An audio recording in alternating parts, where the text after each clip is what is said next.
दादी पोती की एक मार्मिक कहानी। दादी का चश्मा टूट गया।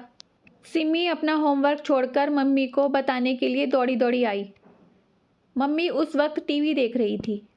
सिमी ने टीवी की तरफ देखा। टीवी में चिड़ियाघर का एक दृश्य चल रहा था।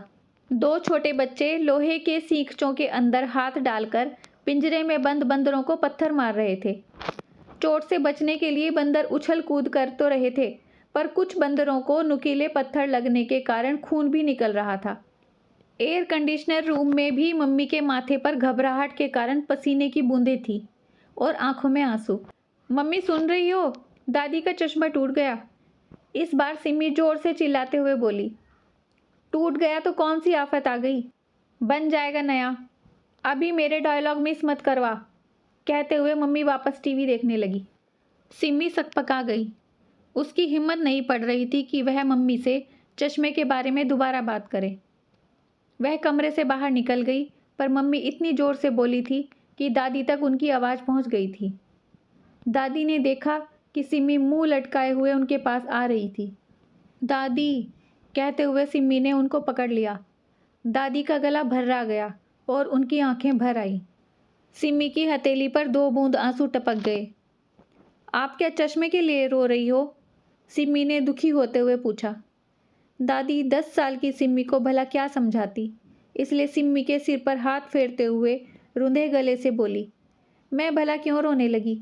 वो तो कई बार बिना चश्मे के आंखों में पानी आ जाता है।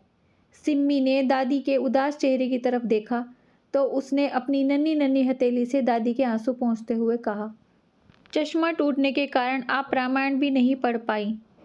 आप चिंता मत करो, मैं आपको पढ़कर सुनाऊंगी। दादी ने सिमी को सीने से चिपका लिया और पल भर में ही न जाने कितने आशीर्वाद दे डाले। सिमी ने बिना कुछ कहे टूटा हुआ चश्मा दादी के सिरहाने रख दिया और रामायण उठा ली। तभी वहां पर मम्मी आ गई। सिमी के हाथ में रामायण देखते ही मम्मी गुस्से से बोली, तुम्हारा होमवर्क तो पूरा हुआ नहीं है और तुम रामायण लेकर क्यों बैठ गई हो? मम्मी ने सिमी के गाल पर एक तमाचा जड़ दिया और उसके हाथ से रामायण खींचकर मेज पर रख दी। सिमी रोते हुए अपने कमरे में भाग गई और कुछ देर बाद ही सो गई। शाम को जब वह सोकर उठी तो उसे बाहर के कमरे से पापा के बोलने की आवाज़ सुनाई दी। वह दौड़ते हुए पापा के पास पहुंची। पापा ने उसे देखते ही गले से लगा लिया और बोले, देखो मैं तुम्हारे लिए क्या लाया हूँ।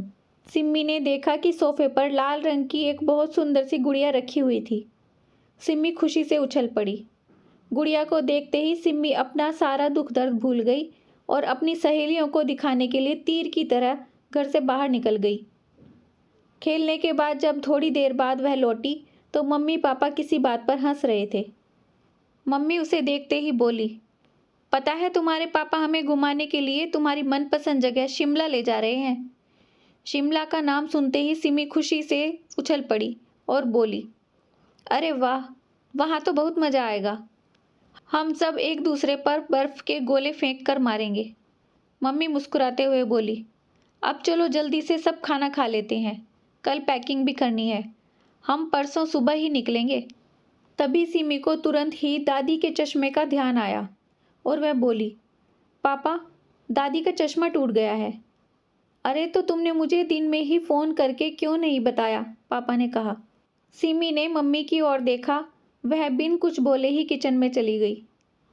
पापा कुछ सोचते हुए बोले, हम शिमला से वापस आकर उनका चश्मा ठीक करवा देंगे, पर दादी को तो बिना चश्मे के कुछ भी नहीं दिखाई देता है। सिमी परेशान होते हुए बोली, तो तेरी दादी को कौन सा नौकरी करनी है? 4-5 दिनों की ही तो बात है। मम्मी ने चाय का कप पापा के आगे रखते हुए कहा। सिमी ने आश्चर्य से मम्मी की ओर देखा। उसे क्या समझती कि टीवी सीरियल पर किसी का दुख देखकर घंटों रोने वाली मम्मी को सामने बैठी दादी की परेशानी नहीं दिखाई दे रही थी। जब मम्मी पापा खाना खाकर सो गए तो सिमी दादी के पास जाकर बोली, दादी, सीमा आंटी तो काम करने दिन में आएंगी, पर रात में अंधेरे में आपको अकेले डर तो नहीं लगेगा? दादी ने उसके सिर पर हाथ फेरा और बोली, बेटा, क्या अंधेरा और क्या उजाला, मुझे तो सब कुछ बहुत ही धुंधला नजर आता है, तो क्या दिन और क्या रात। दादी की बात सुनकर सिमी से कुछ नहीं कहा गया और वह दादी को गुड नाइट बोलकर सोने चली गई। अगली सुबह जब वह पापा के साथ बैठी थी तो पापा बोले, इस बार तुम्हारे जन्मदिन पर हम सब अनाथालय चलेंगे और वहाँ रहने वाले बच्चों को फल और मिठाई बांटेंगे। अनाथालय क्या होता है पापा? सिमी ने पूछा। जिनके मम्मी पापा नहीं होते उन्हें अनाथ कहा जाता है, पापा बोले। तो पापा, फिर तो आप भी अनाथ हुए, सिमी पापा को देखते हुए बोली। पापा का चेहरा गुस्से से लाल हो गया। वह सिमी को चांटा मारने ही वाले थे कि मम्मी बीच में आते हुए बोली, दिखता नहीं कि तेरी दादी ही तो तेरे पापा की मम्मी है, तो पापा अनाथ कैसे हुए? सिमी भर भरा कर रो पड़ी और सिसकते हुए बोली, अगर दादी पापा की मम्मी होती तो पापा कभी भी उन्हें इतने बड़े घर में अकेला छोड़कर नहीं जाते और उनका चश्मा भी बनवा देते, जबकि आप सबको पता है कि दादी को बिना चश्मे के कुछ भी नहीं दिखाई देता है। उन्हें अकेला छोड़कर हम सब घूमने के लिए शिमला जा रहे हैं। पापा के हाथ से पानी का गिलास छूट गया और कांच के टुकड़े चारों ओर बिखर गए। मम्मी ने पापा की तरफ देखा। पापा सिर झुकाए दादी के कमरे की ओर जा रहे थे। मम्मी ने सिमी को कसकर भींच लिया और बोली, मुझे माफ़ कर दो बेटा, पता नहीं मुझसे इतनी बड़ी गलती कैसे हो गई।